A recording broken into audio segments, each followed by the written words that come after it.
One of the few places you haven't traveled to yet is a volcano. It's an opening in the Earth's crust through which hot gases, molten rock, and other stuff get to the surface of the planet. But which one should you choose? There are different kinds of them.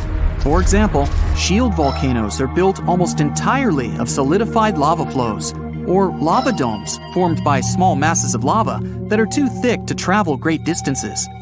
You can also pick a cinder cone. It's the simplest kind of volcano out there. It's built from blobs of almost solid lava that erupts from a single vent.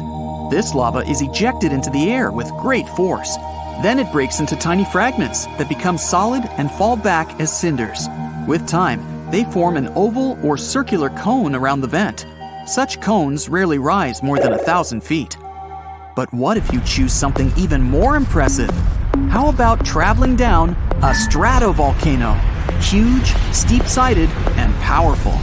Once you've made your choice, you also decide to opt for an active volcano that is erupting at this very moment. What you're observing now is called a glowing avalanche. The volcano has just erupted a huge portion of lava, which has created a pyroclastic flow. Its temperature can reach an insane 1,300 degrees Fahrenheit. You see how this flow gets formed from rock fragments and surges down the flank of the volcano at a speed of several hundred miles per hour. Ash is raining down on Earth like grayish, powdery snow. Volcanic ash consists of tiny particles of pulverized rock, volcanic glass, and minerals. When the ash gets mixed with the water from mountain streams and rivers, raging mud flows appear. Despite how scary it all looks, you get closer. Good thing you're wearing a protective suit that can withstand any temperature. The nearer you get, the more fumaroles you spot.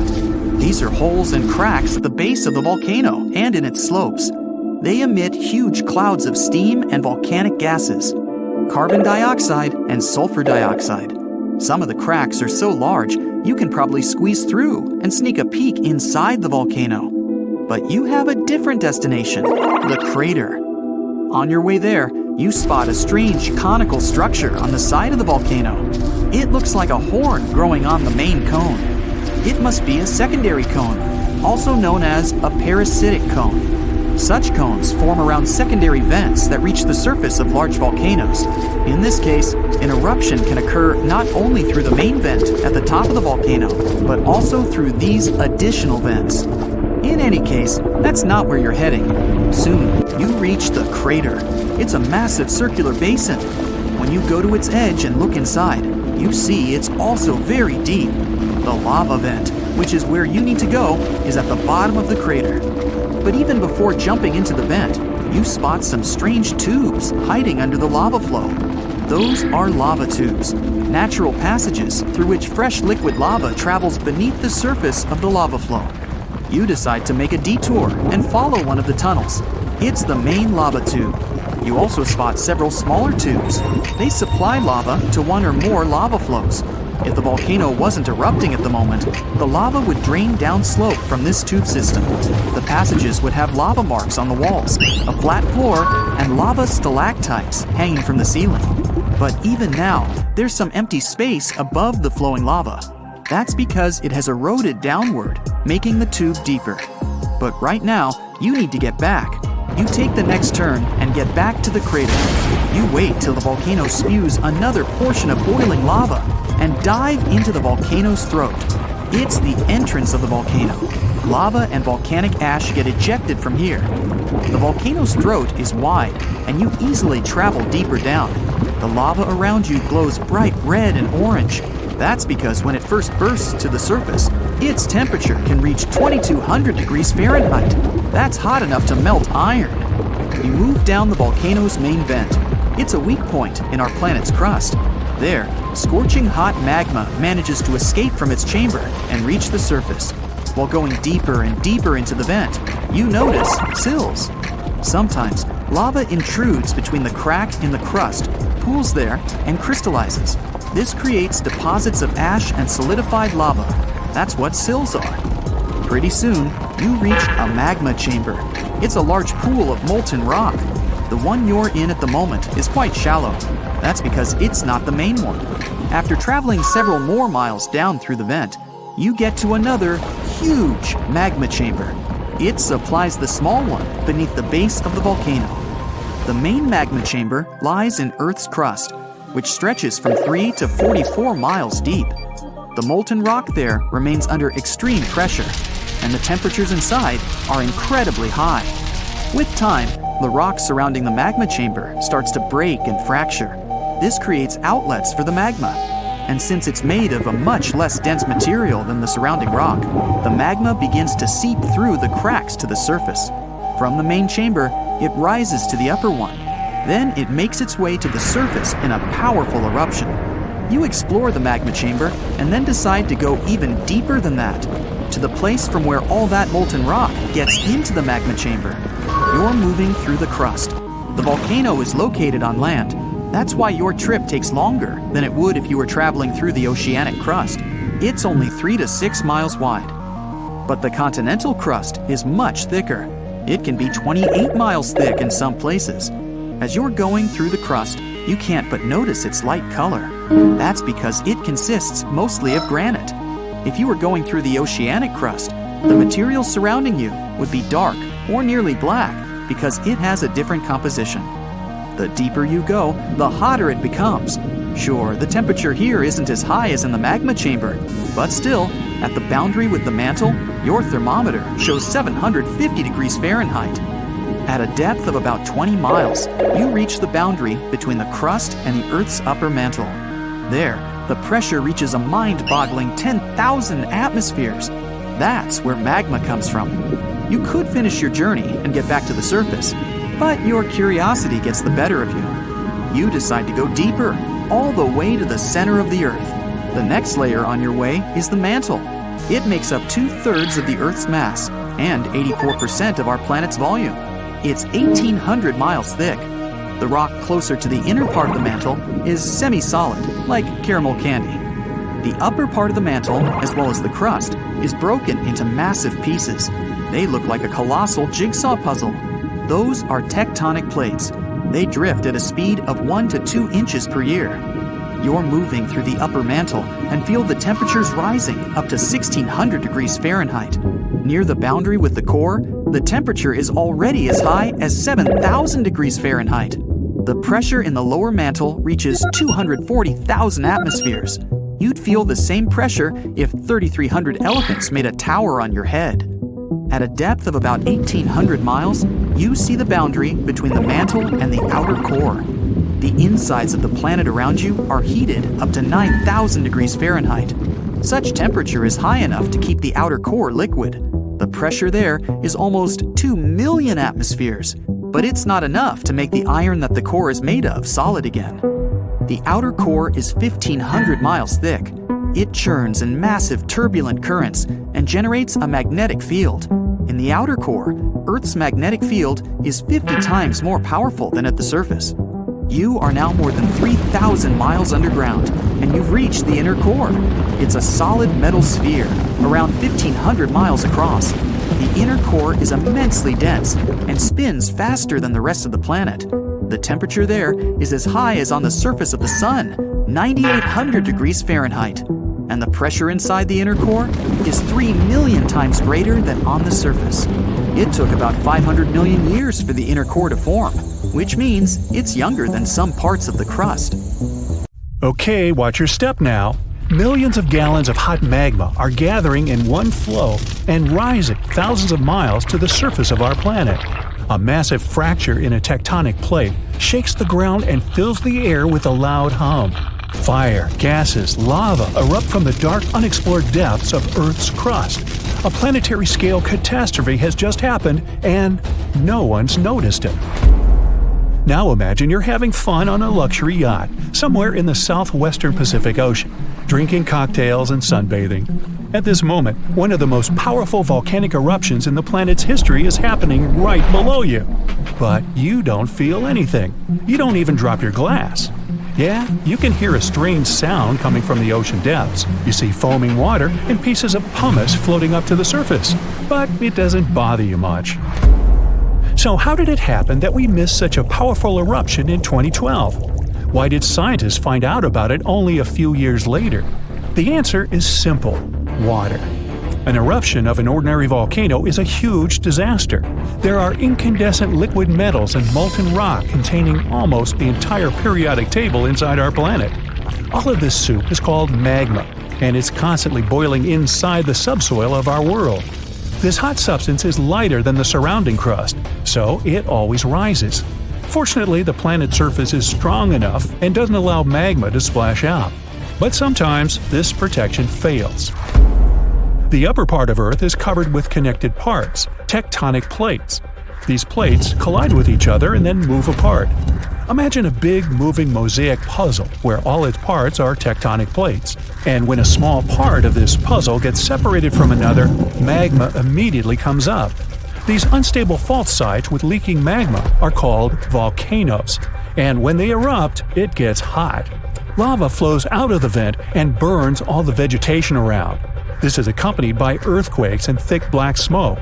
If a volcano spits out magma too high, it falls back to the surface in the form of fire rain. But the worst thing here is ash. It's not that ash that's left in your grill after a good barbecue, no. Volcanic ash consists of solid particles harmful to any organism. These particles are not burnt wood, but various chemical elements. Volcanic ash is sharp, dense, and tangible. It can block sunlight, cover and destroy all plants, settle in your lungs. If you get too close to an erupting volcano, well, you better have a fireproof suit, oxygen tanks, a gas mask, and an underground shelter. Then you might survive, but there's no guarantee. At the same time, if an eruption occurs underwater, you don't need to worry about it.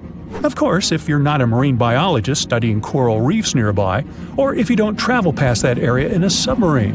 In that case, boy, you're in trouble. When an underwater volcano erupts, this shakes a colossal area, heats the water, destroys the seabed. But almost nothing happens at the surface. The enormous pressure of millions of gallons of water suppresses the destructive power of the volcano. Molten rocks shooting out of Earth's crust get pressed against the seabed. Yeah, a submarine swimming by would be thrown off course and might collide with solidified lava. Fortunately, no such cases have ever been recorded, but it can easily become a reality because underwater eruptions happen pretty often. More than 70% of all volcanic activity occurs underwater, and almost no one notices it. In most cases, these volcanoes immediately fall asleep after they erupt and never wake up again. But in 2012, something happened, and scientists couldn't ignore it. Big pieces of pumice, the size of a van, began floating up in the southeastern Pacific Ocean. These rocks covered about 154 square miles. There were thousands of them. They looked like a group of unknown floating mini-islands. Volcanic stones were scattered in the ocean over the area twice as large as New Zealand. Scientists determined the full scale of the disaster with the help of deep-sea sonar devices. They studied the seabed at a depth of 4,000 feet for a long time and found 14 craters from which magma had flowed during the eruption. The seabed was covered with frozen lava flows and tons of ash. The researchers found that more than a third of the erupted volcanic material surfaced and was scattered all over the place. The rest remained at the bottom. This wiped out all marine life in the area. It seemed that this eruption was one of the largest in the entire history of observations. But in 2019, researchers discovered something even more significant. That was an underwater volcano 3 times higher than the Eiffel Tower.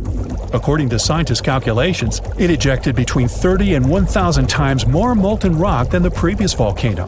This monster had been feeding from the world's deepest magma reservoir we know about. Seismic activity here was so devastating that it destroyed everything around. Fortunately, not for long. After any eruption, life reappears like a phoenix rises from the ashes. And it's not just a figure of speech. Volcanic ash and lava around the volcano contain many useful mineral elements. All of them nourish the soil and help microorganisms develop on land and in the water. For this reason, there's usually so much vegetation, flowers, and trees around volcanoes. And underwater volcanoes can eventually form islands. This is a long process that ends with the appearance of a massive piece of land above the water surface. To understand how this happens, you need to go back millions of years. So, let's go. See this underwater volcano? There are sea dinosaurs, giant sharks, and ancient fish swimming around. Now, the seabed starts shaking. The volcano releases tons of magma and ash. The water pressure immediately pushes all this stuff back to the bottom. The eruption can continue for a long time. The released magma raises the seabed. After hundreds, maybe 1,000 years, a new eruption begins. New magma flows create a new layer above the previous one. Over millions of years, layer by layer, the volcano is growing. It's slowly rising, thanks to constant eruptions. Of course, with time, some volcanoes go dormant, but this one continues to erupt. And then, one day, the volcanic rock reaches the surface and an island emerges. After many more years, the volcano can fall asleep. After this, life is likely to appear on the island. Grass, flowers, trees, animals. The area that was once ruined seabed is swarming with life now. Volcanic islands have unique ecosystems because they develop separately from all the continents. Observing such islands helps scientists understand how life on Earth evolves. New species of birds, animals, insects can live on these chunks of land. Hundreds of islands around the world appeared thanks to eruptions of underwater volcanoes. You can find them in Hawaii, Indonesia, Iceland. Many of them are inhabited by people who build villages and towns there. There were cases when a volcano erupted when people literally lived on top of it. That's what happened on the small island of Aogashima, located to the south of Tokyo. People built a beautiful town right in the crater of an active volcano. And in May 1785, an eruption began. Nobody expected this to happen. At some point, thousands of birds rose in the air and flew away from the island. Then the ground began to shake. A heavy, low sound shook the air. Thick smoke appeared above the top of the green volcano. The crater started spitting dirt, huge rocks, and red-hot pieces of magma into the sky. The disaster lasted several weeks. People somehow managed to evacuate. Then, finally, the volcano calmed down. After that, a long process of recovery started. The inhabitants of the town rebuilt houses, roads, infrastructure. More than 200 years have passed since that moment, and during this time, the volcano never woke up. And despite the risk of a new eruption, people continue living there. The population is growing. Many people from other cities and countries come to live there. The main reason everyone loves this place is that it looks like a paradise. Nobody wants to leave the island. There are thermal springs where you can bathe, dense jungle with many beautiful animals and trees. The soil is rich, and you can grow tasty fruit and vegetables there. The water near the coast is swarming with fish. Every day, you can enjoy the incredible landscapes of the island. Seismological services constantly monitor the situation and watch the volcano's activity, listening for a rumble that may someday come again. An underwater earthquake opens a huge gap in the ocean floor. A large volume of water moves to fill the crack. At the same time, waves start to spread out from that point. They're just a foot high at first, but the closer they get to shore, the larger they become. When the waves reach shallow waters, they start to slow down. Their lower parts get to dry land first. This creates a vacuum effect that pulls the water away from the coast. The harbor and seafloor are visible now. And then, an enormous wall of water hits the shore. It wipes out everything in its path. Several minutes later, more waves usually arrive. Or it can be a landslide happening near a large body of water. Enormous amounts of forest, soil, and rock roll down into a lake or ocean, producing huge tsunami waves. Volcanic eruptions are responsible for 5% of the world's tsunamis. They can move great volumes of water and generate really big waves. Some tsunamis are caused by meteorites striking into our planet. If one of these red-hot space visitors strikes the ocean, the force of this collision displaces enough water to produce an extremely powerful tsunami. When a tsunami starts, its waves are usually just 1 foot high. That's what a small wave looks like. It comes up to the waist of the average person. Surfers call such rather big waves double overhead. The largest earthquake ever recorded happened near the coast of southern Chile. It triggered a tsunami that reached Hawaii, Japan, and the Philippines. The tsunami's largest wave was as tall as a 5-story building. The largest wave ever surfed was half as tall as the Arc de Triomphe in Paris. Garrett McNamara set this record in 2011 in Nazaré, Portugal. In 1995, scientists proved the existence of rogue waves, sudden unexpected swells. On that day, they saw an 84-foot wave. It was taller than the world's largest passenger plane Airbus A380. The giant was surrounded by smaller 20-foot waves. Tohoku tsunami waves in 2011 were generated by the strongest earthquake in Japan's recorded history. The highest wave was almost half as tall as the Brooklyn Bridge. Krakatoa's volcanic eruption in 1883 produced the loudest sound ever heard on the surface of the planet. The highest tsunami wave the eruption formed was as tall as the Statue of Liberty. April Fool's Day tsunami in 1946 was triggered by a powerful earthquake near Alaska. The tsunami's highest wave was a bit taller than the Colosseum in Rome. The Boxing Day tsunami started in the Indian Ocean in 2004. It was caused by a powerful undersea earthquake. Its tremors produced a series of tsunami waves. The largest of them almost reached the height of the Leaning Tower of Pisa. One of the most disastrous landslides hit Lodeland Valley in Norway in 1936. An enormous piece of rock, almost twice as large as the Eiffel Tower, broke loose and hurtled into Lofoten Lake. This caused an enormous tsunami wave. It was almost as tall as the Taj Mahal in India. 2017 Greenland megatsunami was triggered by a massive landslide at one of the fjords. The waves that flooded the shore reached the height of Big Ben. A powerful volcanic eruption caused a landslide from a 4,000-year-old lava dome. This set off Unzen Volcano megatsunami. The largest wave was half as tall as the Space Needle in Seattle. Fogo megatsunami happened 73,000 years ago, when a part of the Fogo volcano collapsed into the sea. The megatsunami's largest wave was as tall as the Washington Monument. When the upper 1,500 feet of Mount St. Helens exploded, it caused a massive landslide. A part of this avalanche plunged down into Spirit Lake. This caused a wave that was more than half the height of the Eiffel Tower. The Vejont Dam megatsunami happened when a landslide dragged 9 billion cubic feet of forest, soil, and rock into the lake. A colossal wave overtopped the edge of the dam, taking out everything in its path. Its height was greater than that of the Golden Gate Bridge. A landslide in Lituya Bay in Alaska formed a megawave, one of the largest ever recorded. The megatsunami surged over the headland, washing away trees, plants, and soil down to bedrock. The wave reached more than half the height of the Burj Khalifa, the tallest construction in the world. A third of the East Molokai volcano in Hawaii caved in and collapsed into the Pacific Ocean. This created a tsunami the size of the second tallest building in the world, Shanghai Tower.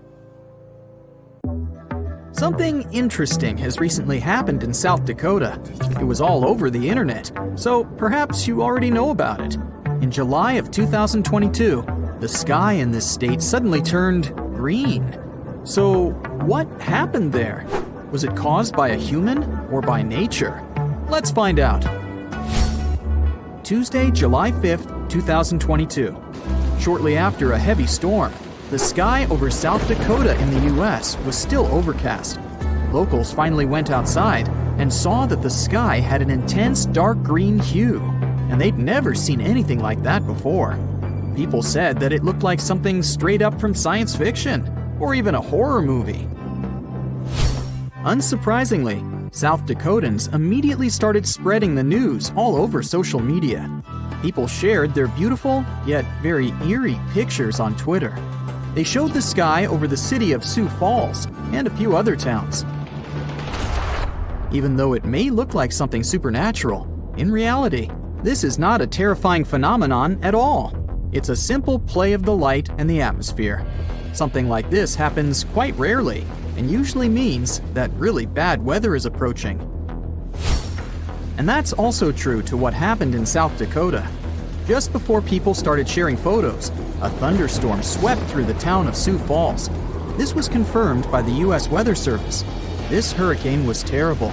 The wind speed was about 100 miles per hour. According to the Beaufort scale on wind speeds, this is the fastest and most destructive storm. There are only 12 numbers on this scale, and the maximum wind strength starts at 73 miles per hour. But why isn't this all over the news then? Well, because it's kind of a usual thing for the residents. Thunderstorms occur very often in the United States, especially in the warmer months. And 1 out of 10 such thunderstorms can become something serious, like a tornado. This one wasn't an exception. It was the so-called Geological storm. Geological is very widespread and long-lived. It's actually a combination of a fast-moving group of severe thunderstorms and downpours. People often say that a derecho is as strong as a tornado. Still, there's a difference between them. A tornado is a vortex, a rotating column of air. It's usually about 500 feet in diameter, although sometimes its width can reach up to 2.5 miles. I don't envy those who would stumble upon that. But the main point is that they rotate. The wind moves very fast in a circle, near some invisible center. A derecho is a strong thunderstorm, or a system of strong thunderstorms with straight-line winds. In other words, it doesn't spin. Instead, the derecho chooses a point somewhere and simply runs to it, like a very motivated marathon runner. If we compare a derecho to an ordinary tornado, the latter has 6 levels of strength, from 40 to 380 miles per hour. So a derecho is kind of like a small, average level 1 to 2 tornado. Usually its speed is within the range of 73 to 113 miles per hour. And in both cases, they can be accompanied by severe thunderstorms, lightning, and rain. But still, these are different things. A storm becomes a derecho if the damage trail left by it exceeds 240 miles, and if the wind speed is at least 58 miles per hour. It's quite difficult to predict. It can form even on a clear day, when meteorologists don't even anticipate any storms. And then, the winds appear suddenly. It's so surprising that they may even feel explosive. But the National Weather Service tries to warn people at least half an hour or an hour before this happens, so that residents have time to prepare and hide. It wasn't any different this time. The storm swept through almost all of South Dakota, as well as the states of Minnesota and Iowa. The consequences were quite serious. More than 30,000 people were left without electricity. Fortunately, people were fine. That's because the locals are pretty used to derechos. However, the green sky is something different. It became a very unusual sight for the locals. Everyone was wondering why it happened. Was it a bad sign or a normal weather phenomenon? Well, to be honest, scientists don't have an exact explanation. But although there are only assumptions, they sound pretty convincing. A green sky is a very rare phenomenon. Most scientists think that this happens when a powerful storm approaches the area before sunset or sunrise. Then the sky will turn green in this area. NBC meteorologist Bill Cairns, who once faced a similar event himself, suggests that the green sky appeared because of the huge hail before the storm. First, let's talk about why the sky looks blue, or any other shade, depending on its mood.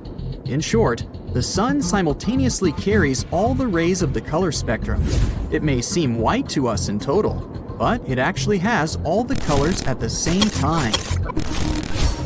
However, these color waves all have different lengths. For example, blue rays are shorter than the other ones. They jump away from the air molecules better than the red waves, so they reach us faster. Because of this, on a regular clear day, the sky seems blue. At the same time, red and orange color waves are very long and move slower, so they're usually left behind. But when the sun goes below the horizon or rises, the rays' directions change, and these waves reach us better. It all means that even if the sunrises and sunsets seem red and orange to us, in fact, there are still blue and green waves among them. But they have to bounce off something to reach us faster and become stronger than the red rays. Have you guessed what I'm getting at? This is where the water comes into play. Clouds are made up of water droplets. When they become large enough, but don't fall yet, for example, due to strong winds, they affect how the light behaves in the sky. Large, heavy storms mostly consist of water and hail, and water reflects blue and green rays best of all. That's exactly the reason why the water in rivers and lakes seems bluish-green to us, although in reality, it's transparent. And yeah, algae matter too. So, there are a couple of key factors why the sky may turn green. First off, the sun should be at the horizon level. Another factor is that while the storm clouds are approaching, they shouldn't cover the sky completely. There still must be a little room for the sun rays. Then, barely noticeable blue rays jump up to storm clouds. They're repelled by water droplets and hail. Mixing with the red sunset, they turn into a bright green light. And this green light is spreading all over the sky. That's why in most of these cases, when the sky turns green, people can only see it in the evenings. Yeah, it can also happen in the middle of the day. But since the conditions are already quite specific, seeing something like that during the day is even rarer. Still, if you see a green sky, you don't need to panic. It doesn't necessarily mean that a terrible storm is approaching. The chances are high though, but still, it's not a rule. It can be just heavy rain or a heavy hail. In other words, if you see a green sky, then you'd better hide, and hide your car. However, if you were lucky enough to see the stunning sky from the comfort of your own home, it's indeed very exciting. If you get a glimpse of something like that, just know that you had a chance to experience something very rare and special. Some people said it was the most incredible thing they had ever seen. Fraser Island sits off the coast of sunny Queensland, Australia. But don't fall for its beauty. It's home to the most dangerous beach in the world. There's nowhere on the island to seek medical attention. If you do run into danger, you're on your own.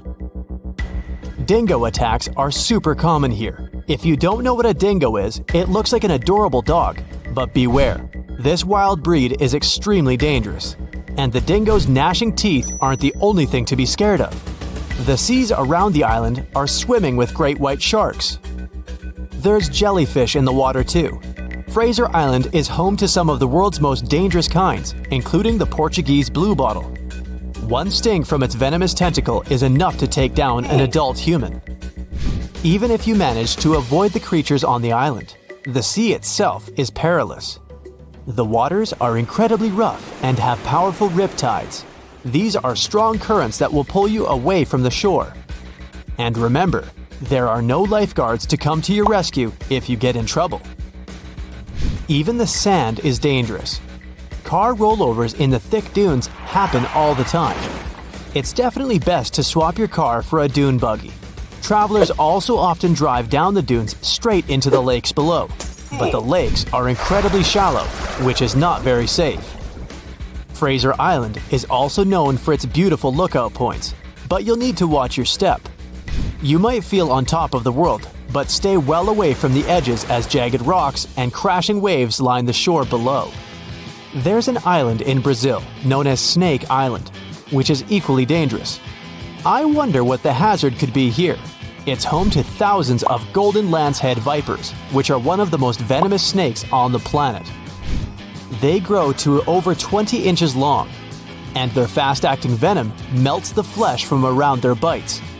There are around 4,000 snakes on the tiny 106-acre isle. Snake Island has become so dangerous that the Brazilian authorities had to ban everyone from going there. For years, the only human inhabitants to brave the island were a lighthouse keeper and his family. But local legend says that one night a group of snakes crawled in through a window to attack, and the family was never seen again. Known as the Gas Mask Town, The island of Miyakijima is not one to visit in a hurry. It's home to a fiery, active volcano that has erupted several times over the past few years. There were several massive eruptions leading to the spread of a highly poisonous gas across the island. Residents are now required to carry gas masks at all times, and a terrifying alarm blares across the island whenever the poison levels get too high. The island is also in the middle of the Devil's Sea. Ships mysteriously vanish in the area, and experts have no idea why. The North Sentinel Island is home to a remote and unwelcoming tribe.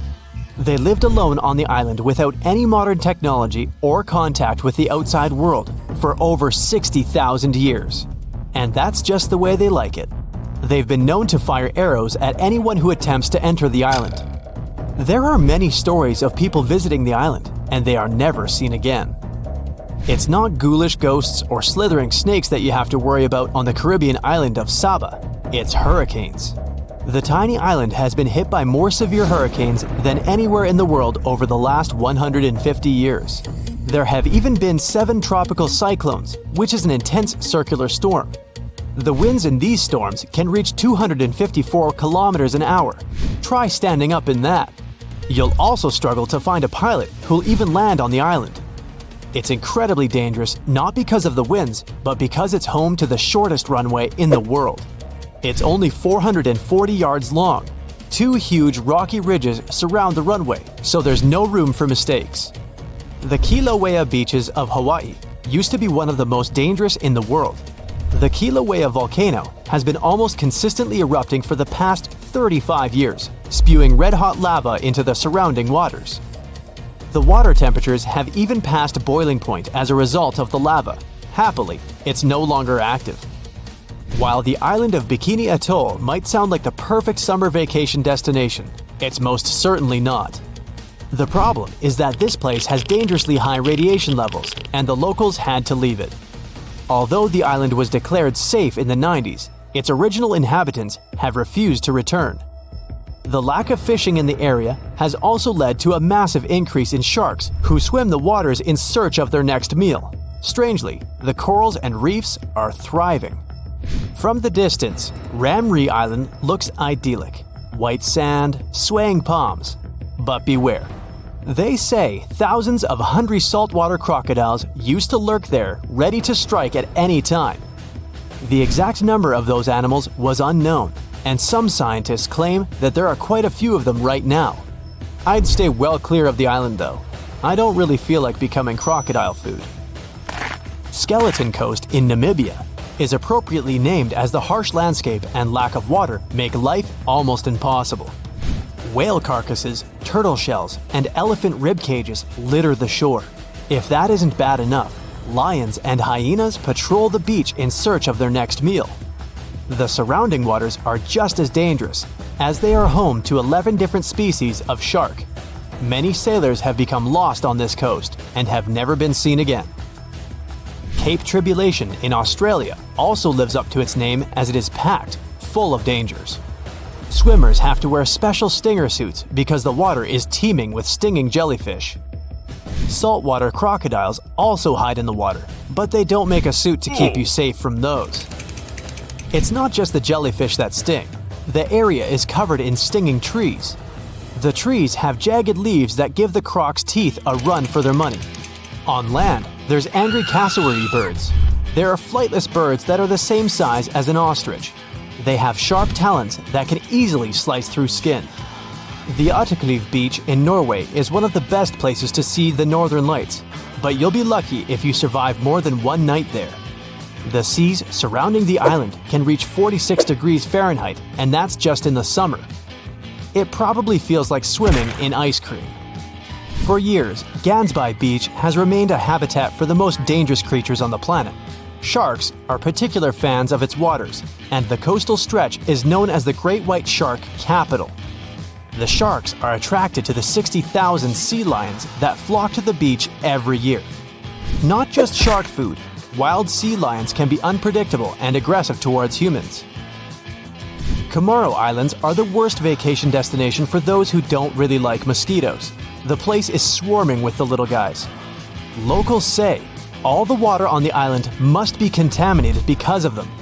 So they like to sterilize water before drinking, making ice, and even brushing their teeth. If you're really into coconuts, there's one place you should probably go to grab some. I'm talking Danger Island. Yep, it's the real name of one of the islands in the Chagos archipelago. It shouldn't scare you off though. The major problem it has is parking. I mean, safe anchorage for those who come there. Finally, while it may sound dreamy, you're probably going to want to avoid the beaches of the Amazon. Sharp-toothed red-bellied piranhas, anacondas, and electric eels are just some of the beach's regular residents. It has one of the widest varieties of animal species on the planet, including the Amazonian giant centipede, which has a poisonous bite. It's not just the animals of the Amazon that you have to watch out for. Strychnos and curare are the two Amazonian plants that are super poisonous. An earthquake in Indonesia began in 1829 and lasted a mighty 32 years. It reached its climax in 1861 and hit a magnitude of around 8.5. It was caused by the tectonic plates below the island slowly clashing against each other. Researchers discovered that the quake had been building for some time after analyzing the coral in the area. They found it was being periodically exposed to the open air. That was caused by the gradual earthquake moving the land up and down. Scientists call these decades-long silent earthquakes slow slip events. A single lightning bolt can warm the air to around 54,000 degrees Fahrenheit. The heat makes the air expand quickly, creating a shock wave or boom, which we know to be thunder. There are close to 3 trillion trees on Earth. That translates to roughly around 422 trees for every person. Before humans, the number was nearer to 6 trillion. Almost 70% of the Earth's surface is covered by water, which on average is around 2.5 miles deep. 97% of Earth's volcanoes lie underwater, as well as the mid-ocean ridge, a massive mountain range that is over 40,000 miles long. Humans have mined around 190,000 tons of gold from the planet.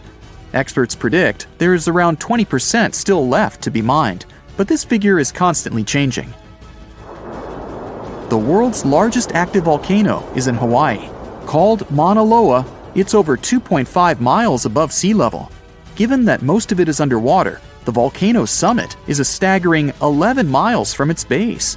That's the same length as over 160 football fields. The highest ever recorded temperature on Earth was a sweltering 136 degrees Fahrenheit. It was recorded in El Azizia, or modern-day Libya, on September 13, 1922. The lowest temperature was a chilling minus 129 degrees Fahrenheit, recorded at Russia's Vostok station in 1983. Earth is the 5th largest planet in the solar system, behind Jupiter, Saturn, Uranus, and Neptune. It has a circumference of roughly 25,000 miles, and it would take the average person around 8,300 hours to walk around the face of the Earth. The separation between Earth's land masses would make such a trek almost impossible, though. It takes 365.25 days for the Earth to orbit the Sun. Because our calendar years only have 365 days, we add an extra leap day every 4 years to make up for the difference. Russia is the largest country on the planet, with a total area of about 6.5 million square miles. It encompasses more than 1/8 of the Earth's inhabited land area, but still has a relatively small population given its size. Earth is the only planet with one moon. Mercury and Venus have no moons, while every other planet has 2 or more. Earth is over 4 billion years old. Scientists calculate this by looking at the planet's oldest rocks, as well as meteorites that have crash-landed. They used meteorites as they were formed at the same time as Earth, when the solar system was forming. The ground we walk on is basically recycled. The planet's rock cycle turns igneous rocks to sedimentary ones, then transforms those into metamorphic rocks, and back again. Like Earth, our moon also experiences earthquakes. They're less common and intense than the ones we have, and are caused by tidal stresses. A tidal stress is basically the relationship between the gravitational pull of the moon on the Earth and that of the Earth on the moon. Despite being the 5th largest continent, Antarctica holds 70% of the planet's fresh water and about 90% of its ice. Bangkok is the most visited city in the world, boasting 23 million visitors in 2019 alone. Paris, London, Dubai, and Singapore make up the other cities in the top 5. The lowest layer of Earth's atmosphere is called the troposphere and is the reason we have weather. Sunlight heats the planet's surface, which causes warm air to rise up to the troposphere. This air then expands and cools as the air pressure decreases and sinks down, where it is then warmed by the Earth again. Coral reefs are the largest living structures on the planet, with some even being visible from space. Coral reefs hold the most species per area of any of Earth's ecosystems, even more than rainforests. Earth got its name around 1,000 years ago, and it comes from the German word meaning the ground, but there's no evidence to show who actually named it. Of all the planets, Earth is also the only one which is not named after a Greek or Roman deity. The deepest point of the ocean is the Mariana Trench. It's a whopping 7 miles below sea level. Coastlines cover about 20% of U.S. land, but are home to more than 50% of the U.S. population. The Earth isn't actually a sphere.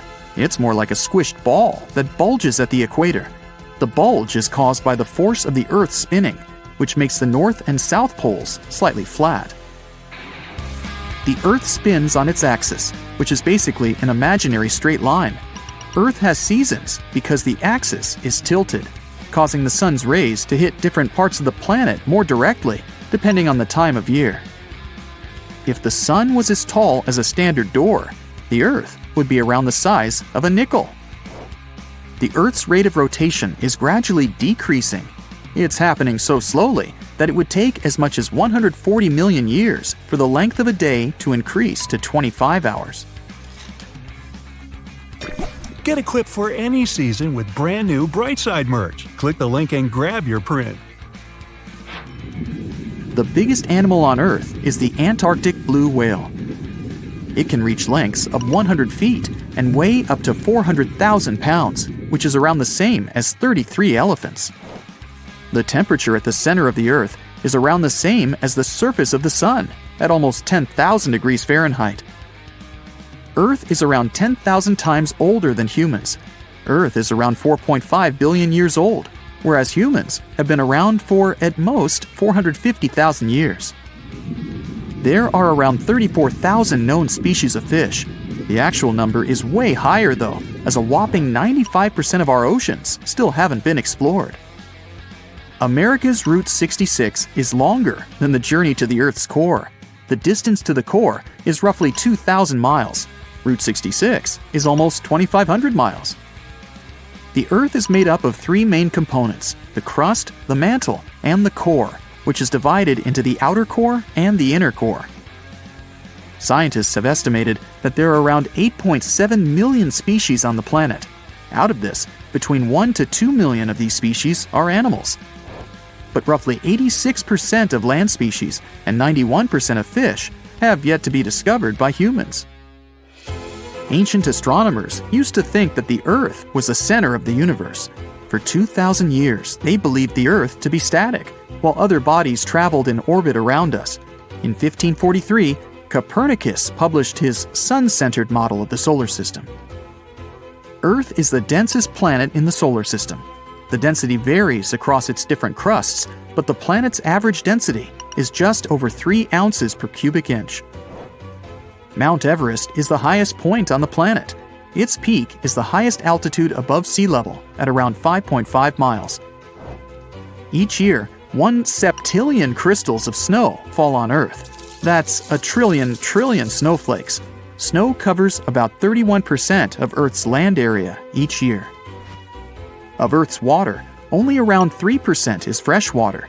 The other 97% is salted. Of that 3%, about 2% is frozen in ice and glaciers. So, Less than 1% of the planet's fresh water is actually in lakes, rivers, and underground. The world's largest inland body of water, or lake to us normal people, is the Caspian Sea. It has an area of 140,000 miles squared. The world's deepest lake is Lake Baikal in Russia and is 5,300 feet deep. Earth's atmosphere is roughly 78% nitrogen and 21% oxygen, with small amounts of water vapor, carbon dioxide, and other gases. No other planet is believed to have this much oxygen, which explains why Earth is the only planet where life has been discovered so far. Apart from the Moon, there are 2 asteroids in co-orbital orbits with Earth, sometimes called Earth's second moon. 3753 Cruithne is an asteroid that looks like it's following the Earth in orbit, but it's actually following its own path around the Sun. 2002 AA29 is another asteroid which makes a horseshoe orbit around the Earth that draws it close to the planet every 95 years. Rocks rolling down the slopes of a rumbling volcano, pushing other bigger rocks on their way, and eventually tumbling down into the ocean in a humongous cascade, causing a wave the height of which the world's never seen before. This is what might happen if the Helena slump of the Hawaiian Big Island falls off into the water. The Kilauea volcano is far from dormant. The latest eruption occurred in 2018. Its eruptions are usually accompanied by earthquakes of different magnitudes, and with each quake, the magma rocks on the slopes of the volcano shift down. These rock formations are called slumps, and the Helena slump is the most notorious of them all. In 1868, the shift of this slump caused a tidal wave rising as tall as 60 feet. But what's most troubling is that some 110,000 years ago, a landslide here led to one of the most powerful earthquakes ever, which in turn led to a mega tsunami of over 1,000 feet in height. Scientists are worried that such an event may repeat in the future. If that happens, the wave might engulf the whole of Hawaii and easily reach both North and South American coasts. Geologists are quick to reassure, though, that a landslide like this is unlikely to occur anytime soon. It's just too early for that. But when it finally does, the consequences will be catastrophic. Have a nice day! Yellowstone National Park in the western USA is world famous for its dazzling views, and especially the colorful Grand Prismatic Spring at its very heart. But we should all stay aware that Yellowstone is, first and foremost, an enormous caldera, basically a slumbering supervolcano.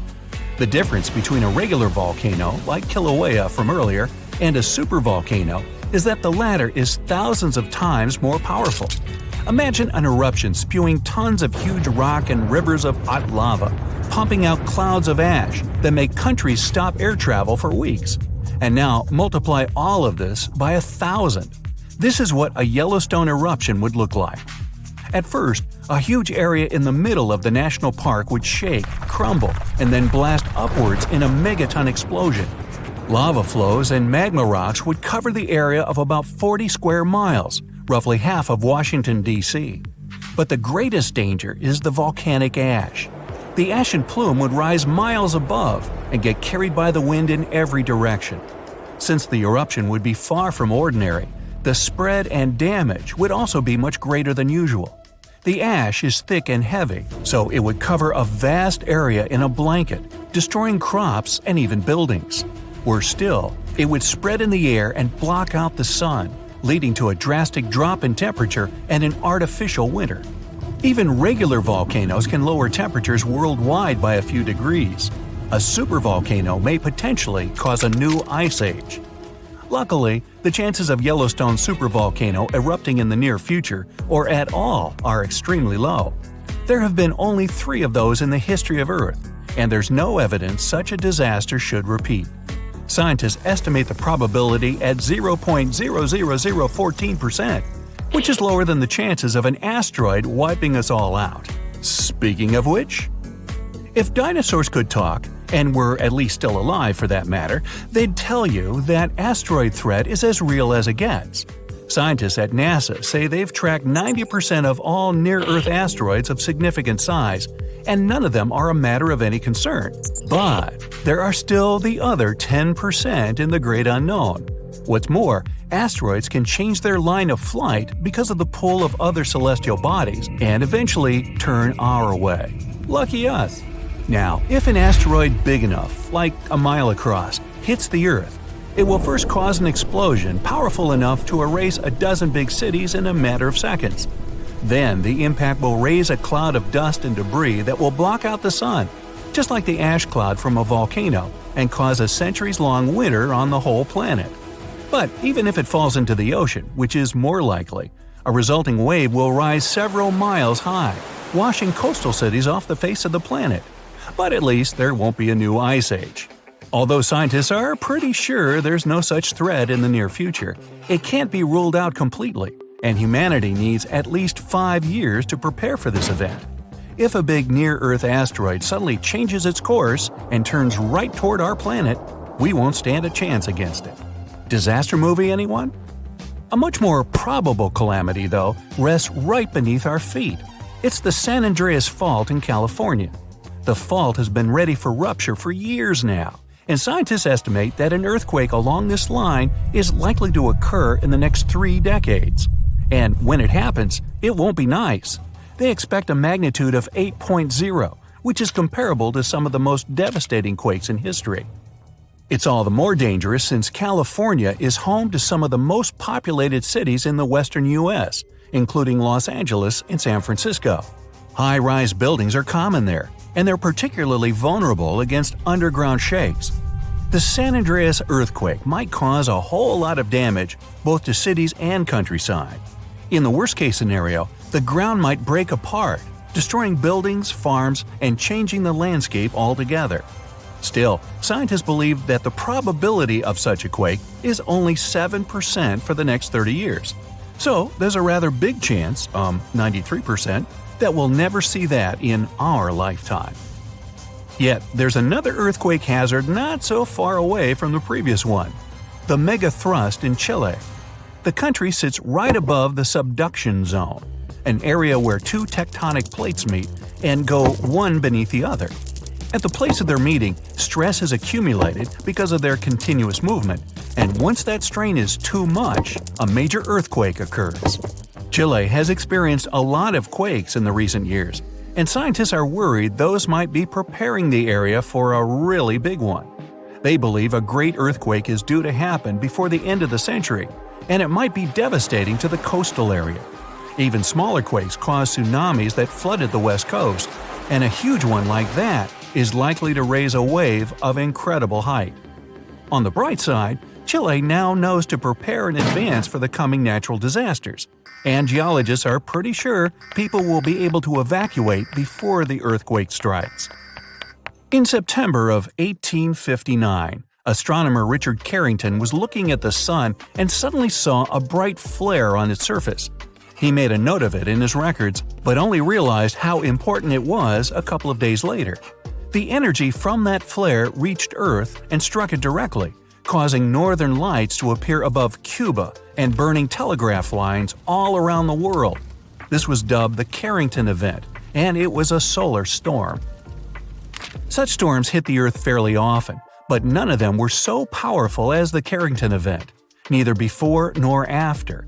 But in 2012, astronomers registered a similar solar flare whose energy nearly hit our planet once again. If it had been just a week earlier, we'd have been in big trouble.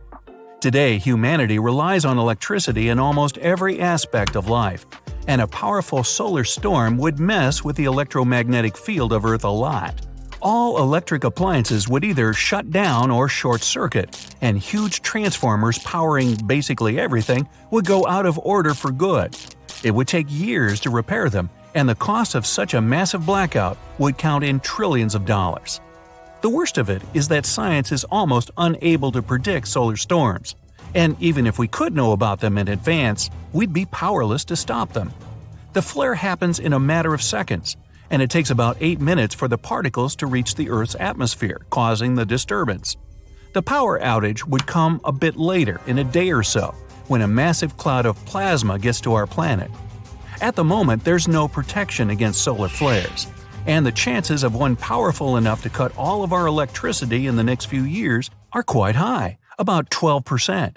The only good thing about all this is that we now know of such a possibility and can at least prepare in advance. Hey, don't forget to pack some underwear and socks. You'll always need those. So, you notice anything weird? Recently, there have been alarming changes in the water levels in different parts of Yellowstone Lake. At the same moment, the water level can be rising on one side of the lake and falling on the other. Ooh, it looks as if the lake basin gets lifted by some underground forces. Can it be a sign of a looming disaster? Geysers, mud ponds, and hot springs turn Yellowstone National Park into some extraterrestrial world. And all these wonders are fueled by a mighty supervolcano. Supervolcanoes produce super eruptions. When it happens, they launch more than 240 cubic miles of ash, molten rock, and hot gases up into the air. To make it easier to imagine, 4 super eruptions could fill the Grand Canyon to the brim. The Yellowstone giant was thought to be responsible for at least 3 enormous eruptions and countless smaller ones. In that region, the volcanic deposits are scattered over tens of thousands of miles. Scientists believe they had been created by many weak eruptions. But after doing more research, experts found out these deposits had been left by 2 previously unknown super eruptions. Those probably took place about 9 and 8.7 million years ago. This discovery means that the area around the Yellowstone volcano used to face a super eruption every 500,000 years. But over the last 3 million years, the hotspot has seen only 2 super eruptions. It makes scientists believe these catastrophic events are slowing down, or just maybe one is overdue. Anyway, if the Yellowstone supervolcano went off with as much power as it had 2.1 million years ago, it would spit out more than 588 cubic miles of boiling lava. That's more than 4,500 times the volume of Sydney Harbor. That's a lot of lava. Whether it's likely to happen or not is another question. There's no doubt that something is going on with the volcano. The water level changes in Yellowstone Lake mean the caldera is lifting under the surface. And the caldera is what's left over after a volcano erupts and then collapses. The Yellowstone caldera is not just going up, creating a dome-shaped uplift. It also moves up and down in a kind of breathing motion. It might be because the magma is seeping into the crust, or because this magma is heating up the Yellowstone hydrothermal system, making it expand and raise the crust. Yellowstone has the status of an active volcano. Its volcanic explosivity index is 8 out of 10. Such a high number means that if this volcano erupted, it would be an apocalyptic event. Right before the disaster, the ground around the national park would lift. Geothermal pools and geysers would heat up to boiling temperatures and get more acidic than usual. The magma would start to rise toward the surface. At some point, the rock roof of the magma chamber wouldn't be able to resist anymore, and the explosion would kick off. A massive column of lava and ash would shoot up to a height of over 16 miles. After that, the volcano would keep pumping ash for days on end. The mixture of lava, ash, and gas would be hotter than 1,800 degrees Fahrenheit. It would travel through the area at a speed of 300 miles per hour, faster than a racing car. The air near the center of the eruption would heat up to 570 degrees Fahrenheit. One of the most dangerous consequences would be ash fallout. Volcanic ash can turn into glassy cement within seconds after being inhaled and getting in the lungs. People and animals would have problems with breathing. Okay, so that's an understatement, just so you know. Buildings would start to collapse under the weight of this dense substance.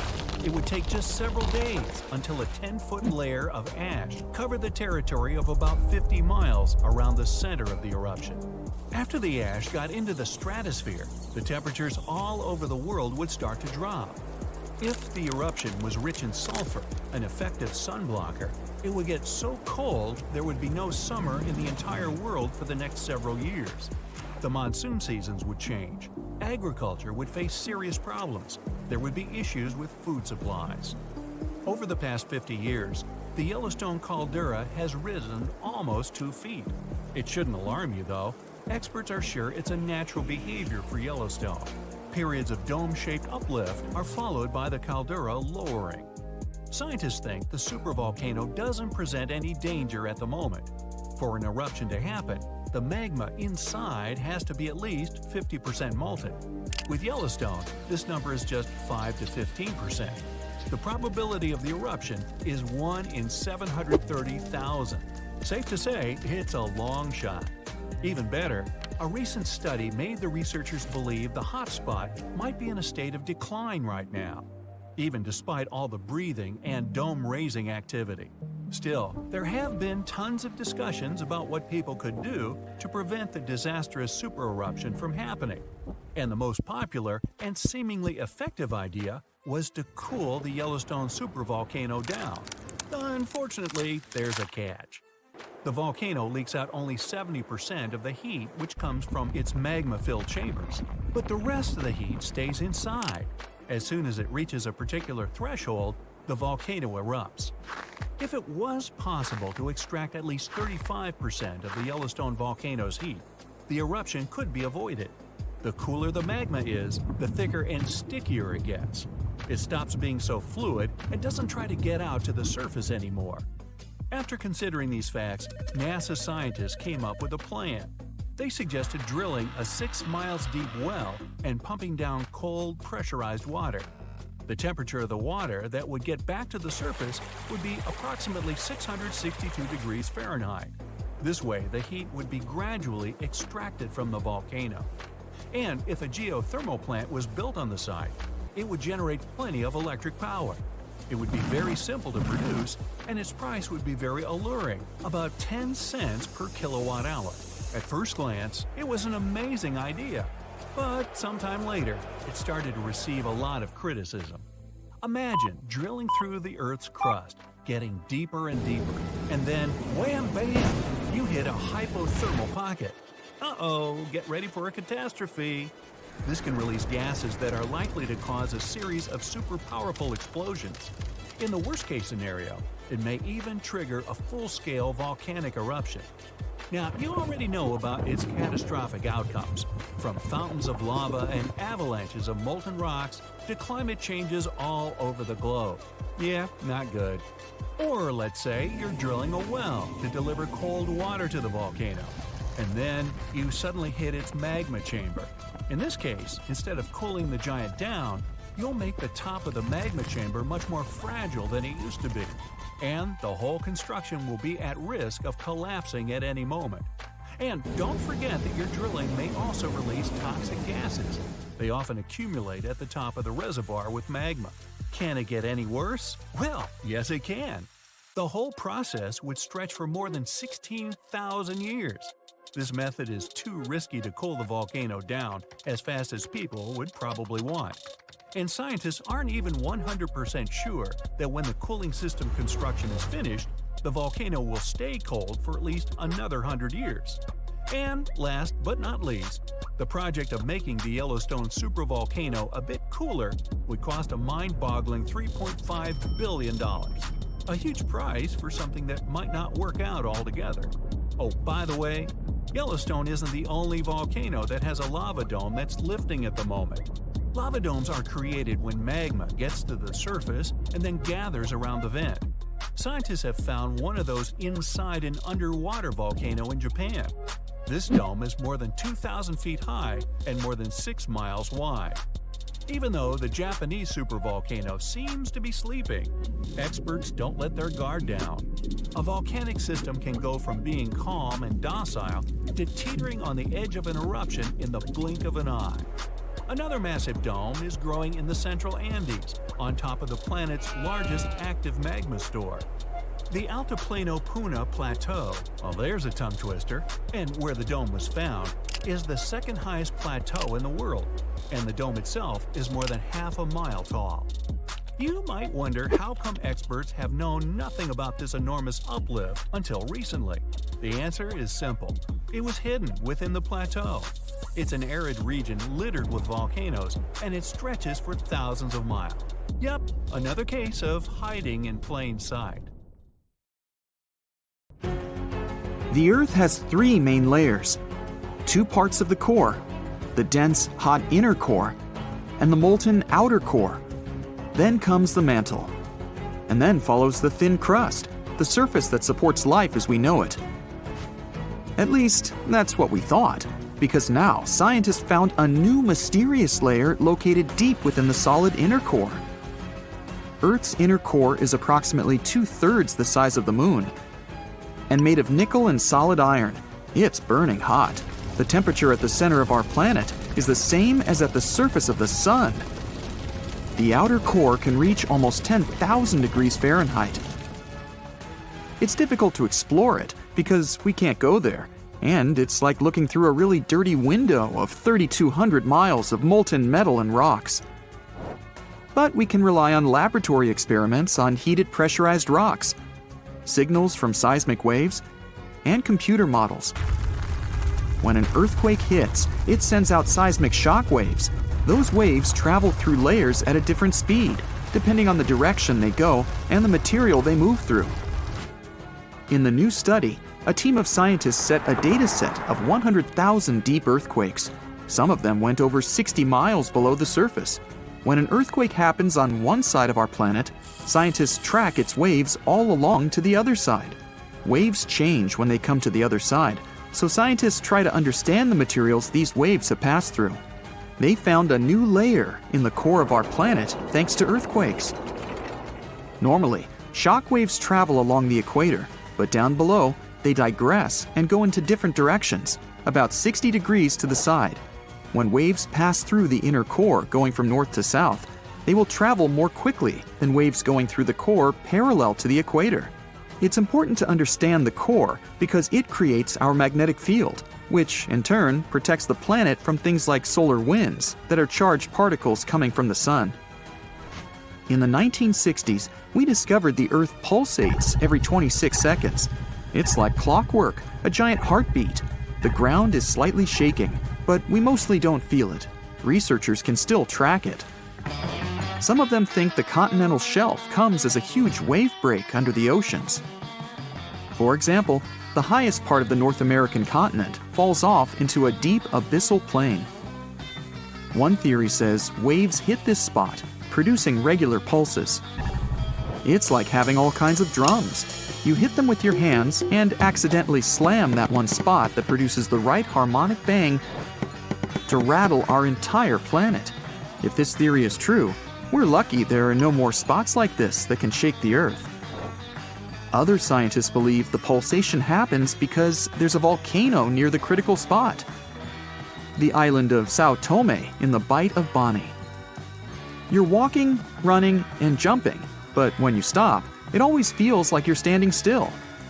In reality, you're moving even when you're perfectly still because our planet is always on the move. Depending on where you're at, you could be spinning through the universe at more than 1,000 miles per hour. If you're on the equator, you'll move the fastest. Let's say you have a basketball spinning on your finger. Check the ball's equator. A random point on it has farther to go in just one spin than any point near your finger. That means the point on the equator is moving more quickly. The Earth is a planet that recycles all the time. The ground we're walking on is recycled. Our planet's rock cycle turns rocks of one type into another. That's a cycle that goes on and on. The depths of our planet are filled with magma. As magma is going out onto the surface, it hardens into rock. Tectonic processes like volcanic activity, earthquakes, mountain building, and all of the other processes that shape the surface of our planet bring that rock to the Earth's surface. When the rock is on the surface, erosion shapes it and shaves its bits off. Those small particles then get deposited. All the pressure coming from above compacts the particles into sedimentary rocks, like, for example, sandstone. Sedimentary rocks can also end up deeper and deeper under the Earth's surface. Since there's a lot of heat and pressure, they get cooked into metamorphic rocks. They can go back to the surface once again, or even end up being re-eroded. Sometimes the crust plates are pushing one under another, and this way, rocks can transform into magma once again. We've explored only 5% of the ocean so far. The ocean itself as well as life below the seafloor, is still a mystery. The sediments that are underlying our oceans are home to different microorganisms that exist even at depths of 1.5 miles beneath the seafloor. There are microbes hidden deep inside volcanic rocks below the seafloor off of the parts of the Pacific, hidden under 870 feet of sediment. The biosphere under the seafloor is growing extremely slowly compared to life on the surface. Cell division happens every 10 to 1,000 years. Something's different about the Earth's axis. Climate changes and melting glaciers, mostly in the regions like the Himalayas and Alaska, made the axis shift. Our planet has two kinds of poles. Are the south and north magnetic poles. They affect things such as drift and navigation. The axis that the Earth is spinning around is another kind of pole. It shifted a little bit over time, but we don't know exactly why. Researchers realize there are moving masses of water, pushing the Earth's axis eastward. Take a basin of water as an example. If you're moving it back and forth, sloshing makes the water move its weight all around. A similar thing is happening on a planetary level. No matter how large an earthquake is, no human could ever feel an earthquake on the opposite side of the Earth, although some people claim they did. In 2013, there was one near the Kuril Islands with a magnitude of 8.5. It went around 400 miles deep. It was so strong, people in Australia reported they could feel the ground shaking. The strongest earthquake happened in Chile in 1960 with a magnitude of 9.5. The rupture zone stretched from 311 miles to almost 620 miles along the country's coast. Earthquakes with a magnitude of 10 or higher can't happen. The magnitude depends on the length of the fault where it occurs. The longer the fault, the bigger the earthquake. A fault is a break in a part of the planet's crust. It has rocks on both sides, and they move past each other. We haven't found a fault long enough to generate earthquakes with a magnitude of 10 or more. If it happened, it would extend around most of our planet. An earthquake with a magnitude of 12 would require a fault larger than our planet. One side of our planet is getting colder than the other. The Earth has a system that keeps it warm from the inside, a red-hot liquid interior deep below the surface. It spins and, at the same time, generates a magnetic field and gravity. That way, the Earth's core holds the atmosphere closer to the planet's surface. The Earth also absorbs heat from the sun, mostly on the surface. The heat doesn't spread equally on all parts of the Earth. One side of the planet, the Pacific Hemisphere, is losing heat more quickly than another, the African Hemisphere. This happens because land traps more heat than the surface under the ocean. The seafloor is way thinner than the landmass. Also, the temperature caused by the heat coming from inside the Earth is getting lower because of huge amounts of cold water above it. Clouds are not just like some fluffy distant pieces of cotton. They weigh more than 1 million pounds and help regulate our planet's temperature. If you take all the water droplets in clouds and bring them to the surface, you could cover the planet with a liquid layer as thin as a human hair. It doesn't seem like a lot, but this water is crucially important for climate. We'd have warmer temperatures if it weren't for the clouds.